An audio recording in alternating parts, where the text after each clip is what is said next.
गुरु महाराज, स्वीकार करो मेरा प्रणाम।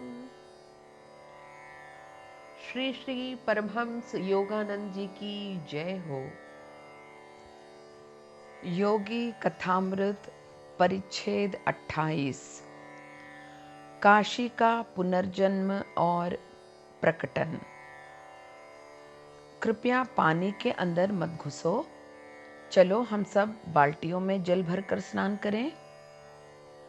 मैं रांची के बालक छात्रों को उक्त आदेश दे रहा था, जो मेरे साथ 8 मील दूर स्थित एक पहाड़ी पर पैदल भ्रमण का आनंद लेने के लिए गए थे।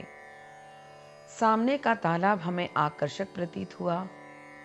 मेरे मन में उसके प्रति अरुचि जागृत हो गई थी, परंतु कुछ बच्चे ठंडे जल के प्रलोभन से विचलित हो गए। जैसे ही उन्होंने डुबकी लगाई, उनके चारों ओर बड़े बड़े जल सर्प रेंगने लगे। कैसी चीखें और छपछपाहट, तालाब से बाहर निकलने में कितनी हास्यकर तत्परता।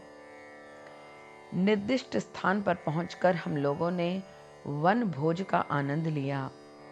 मैं विद्यार्थियों के घेरे के बीच एक वृक्ष के नीचे बैठ गया। मुझे प्रेरणात्मक मुद्रा में देखकर छात्रों ने मेरे ऊपर प्रश्नों की झड़ी लगा दी।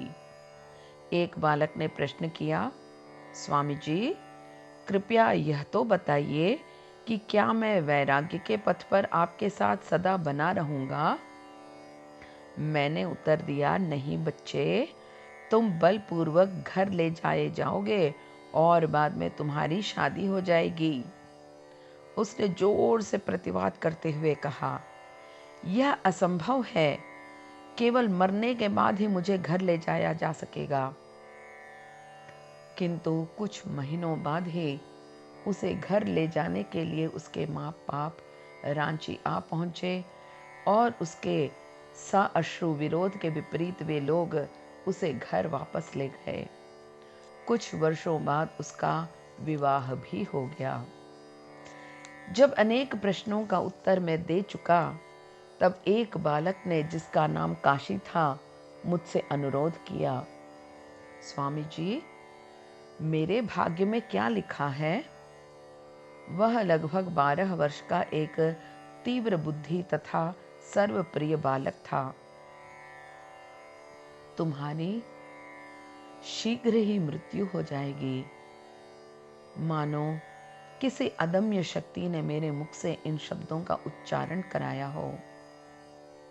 मेरे इस अप्रत्याशित उत्तर से मुझे तथा वहां उपस्थित सभी को आघात पहुंचा एवं दुख हुआ। मैंने स्वयं को एक भयानक बच्चा समझकर मन ही मन फटकारते हुए अन्य प्रश्नों का उत्तर देना अस्वीकार कर दिया। विद्यालय में लौटने के बाद काशी मेरे कमरे में आया। यदि मैं मर जाऊं तो मेरे पुनः जन्म लेने पर क्या आप मुझे खोज निकालेंगे और मुझे पुनः आध्यात्मिक मार्ग पर ले जाएंगे? उसने सिसकते हुए पूछा। इस कठिन और गूढ़ उत्तरदायित्व को अस्वीकार कर देना भी कष्टकर था, किंतु उसके बाद कई सप्ताह तक काशी मुझे दृढ़ता पूर्वक बाध्य करता रहा। अंततः उसे अत्यंत त्रस्त देखकर मैंने आश्वासन दिया, अच्छा, यदि परम पिता मेरी सहायता करेंगे तो मैं तुम्हें खोज निकालने का यत्न करूंगा। मैंने वचन दिया। ग्रीष्म अवकाश में मैं थोड़े दिनों के लिए बाहर चला गया। मैं काशी को साथ नहीं ले जा सका, इसके लिए मुझे खेद था। पर प्रस्थान करने के पूर्व मैंने उसे कमरे में बुलाकर विशेष रूप से यह समझा दिया था कि चाहे कुछ भी हो जाए, किसी भी दशा में वह विद्यालय के आध्यात्मिक वातावरण में ही रहे और उससे बाहर न जाए। न जाने क्यों मेरे मन में ऐसा भाव उदित हुआ कि यदि वह अपने घर नहीं जाए तो आसन्न विपत्ति से बच सकता है। पर मेरे प्रस्थान करने के शीघ्र ही बाद ही काशी के पिता रांची आ पहुंचे। 15 दिन तक वे अपने पुत्र का निश्चय बदलने की कोशिश करते रहे, पर यह कहते हुए कि यदि काशी 4 दिन के लिए भी कलकत्ता चलकर अपनी माँ से मिल ले तो वह यहाँ आकर फिर लौट सकता है। काशी जाने से निरंतर इनकार करता रहा। अंत में उसके पिता ने कहा कि वह लड़के को पुलिस की सहायता से घर ले जाएगा। इस धमकी से काशी विचलित हो गया, क्योंकि वह यह नहीं चाहता था कि उसके कारण विद्यालय पे कोई धब्बा लगे। उसके सामने पिता के साथ घर चले जाने के सिवाय अन्य कोई चारा नहीं था। मैं कुछ दिनों बाद ही रांची लौट आया। जब मैंने यह सुना कि वह कैसे ले जाया गया, तब मैं उसी समय कलकत्ता के लिए ट्रेन पर सवार हो गया। वहाँ स्टेशन पर उतरकर मैंने एक घोड़ा गाड़ी कर ली। आश्चर्यजनक बात यह थी कि जैसे ही मेरी गाड़ी गंगा के हावड़ा पुल के उस पार पहुंची, सर्वप्रथम जिन व्यक्तियों को मैंने देखा वे थे काशी के पिता तथा अन्य संबंधी गण, जिन्होंने सूत के वस्त्र पहन रखे थे। कोचवान को गाड़ी रोकने के लिए चिल्लाते हुए मैंने उस पर से नीचे कूदकर अभागे पिता पर क्रोधपूर्ण दृष्टि डाली। हत्यारे महाशय, तुमने मेरे बच्चे को मार डाला है, मैंने चिल्लाकर कहा, जो कुछ अनुचित था। काशी के पिता को यह बात पहले ही समझ में आ चुकी थी कि काशी को बलपूर्वक कलकत्ता लाकर उन्होंने गलती की थी। अपने अल्प कलकत्ता प्रवास में काशी ने दूषित पदार्थ खा लिया था, जिससे उसे हैजा हो गया और वह चल बसा। काशी के प्रति मेरा प्रेम और मृत्यु के बाद उसे खोज निकालने के लिए दिया गया वचन रात दिन मेरे मन को तंग करने लगा। मैं जहां कहीं भी जाता, उसका मुखड़ा मेरे नेत्रों के सामने नाचता रहता। वर्षों पहले मैंने अपनी स्वर्गस्थ माता की जिस प्रकार से खोज प्रारंभ की, उसी प्रकार से काशी के लिए अविराम खोज आरंभ कर दी। मुझे ऐसा लगा कि भगवान ने मुझे जो विचार शक्ति प्रदान की है, उसका प्रयोग करके मुझे उन सूक्ष्म नियमों को खोज निकालने का भरसक प्रयत्न करना चाहिए, जिनके द्वारा मैं यह पता लगा सकूं कि काशी की सूक्ष्म देह कहाँ है। मैंने यह जान लिया कि वह एक कंपन करती हुई अतृप्त आत्मा था। ऐसा प्रकाश पुंज था जो सूक्ष्म क्षेत्र में कहीं लाखों प्रकाशमान आत्माओं के मध्य तैर रहा था।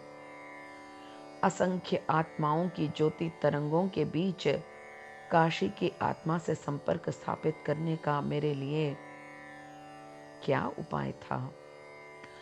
एक गुप्त योग क्रिया का प्रयोग कर भ्रुकुटी के मध्य स्थित कूटस्थ रूपी ध्वनि यंत्री के माध्यम से मैंने काशी की आत्मा के प्रति अपने प्रेम का उद्घोष किया।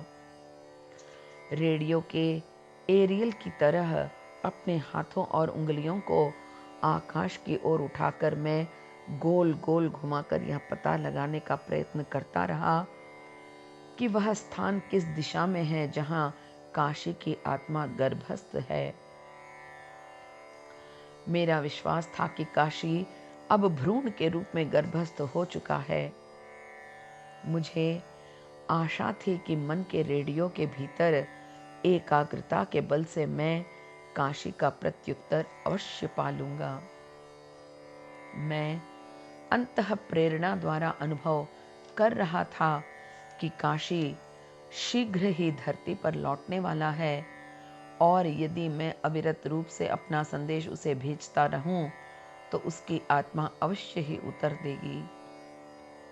मैं जानता था कि काशी द्वारा प्रेषित अत्यल्प आवेग का भी मेरी उंगलियां, बाहें, मेरुदंड और स्नायु समूह निश्चय ही अनुभव कर लेंगे।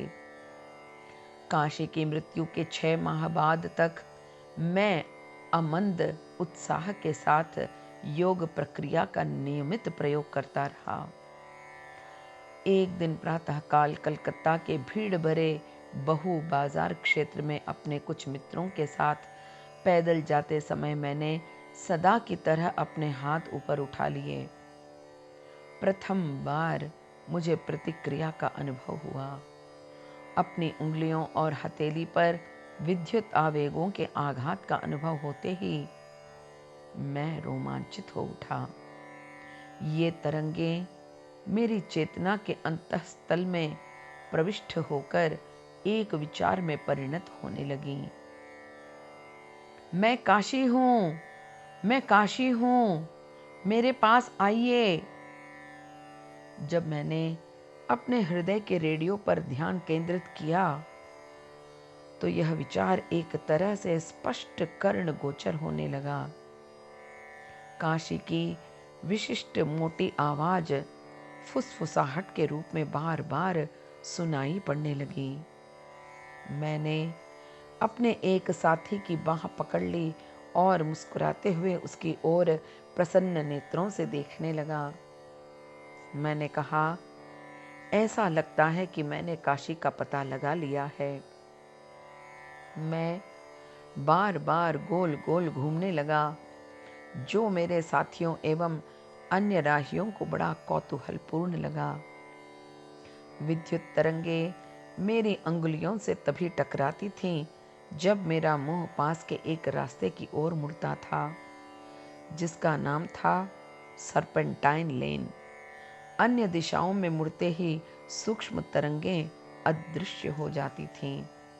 मैंने उद्गार प्रकट किया, आहा, काशी की आत्मा इस गली में रहने वाली किसी माता के गर्भ में वास कर रही है। मैं और मेरे साथी सर्पेंटाइन लेन की ओर बढ़ने लगे।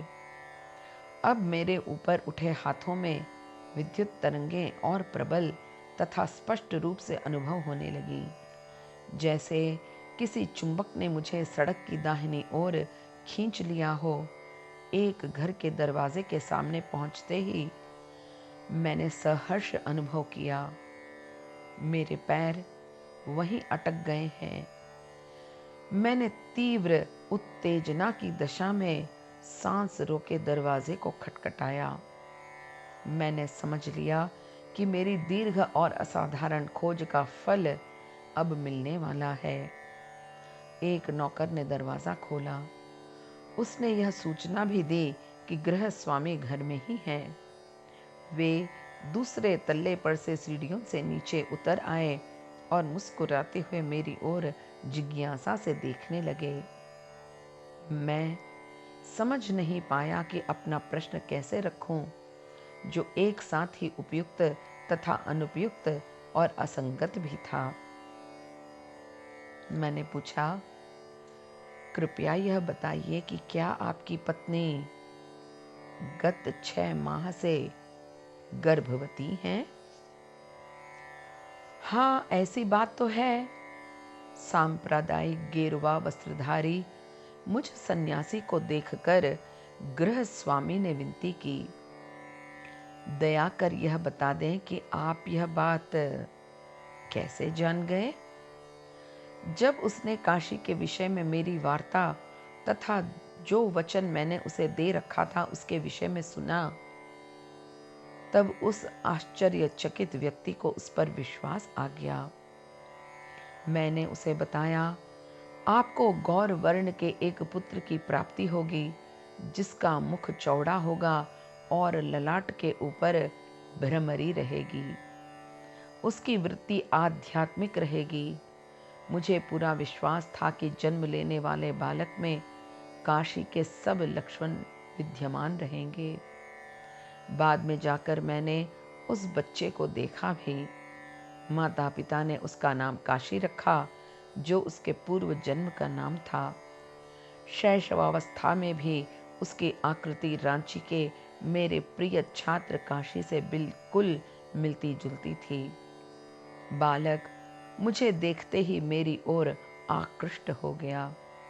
पिछला प्रेम दूने वेग से जागृत हो गया था। वर्षों बाद उस बालक ने, जब वह किशोर अवस्था में था, मेरे अमेरिका निवास के समय मुझे पत्र लिखा था। उसने संन्यास मार्ग का अवलंबन करने की अपनी तीव्र आकांक्षा व्यक्त की थी। मैंने उसे हिमालय के एक सद्गुरु का पता लिख दिया, जिन्होंने पूर्ण जन्मधारी काशी को अपने शिष्यों के रूप में अंगीकार कर लिया। इति परिच्छेद 28 समाप्त।